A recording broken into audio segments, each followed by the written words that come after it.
So next, I want to go over the muscles of the posterior hip. So we're going to be going over the glutes today. So most people are the most familiar with this muscle right here. This is called your glute max. So that's that big booty muscle in the back. You can see it right here isolated.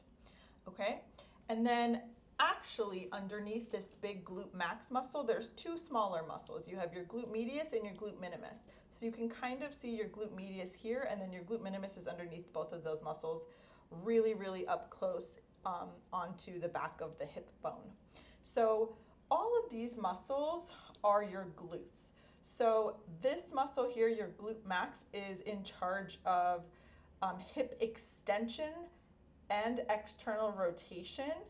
These are more in charge of hip abduction. So when your leg moves out to the side away from the body, that's abduction. These two muscles mostly do that motion.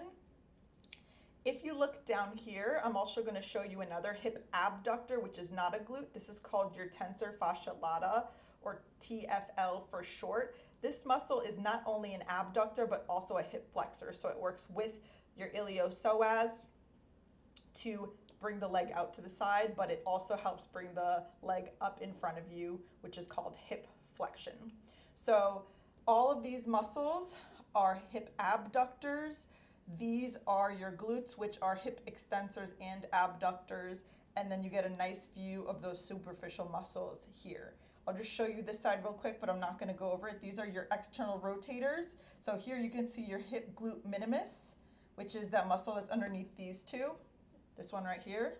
And then you also have your external rotator, so you have a piriformis and all these other little external rotators that's underneath all of this stuff.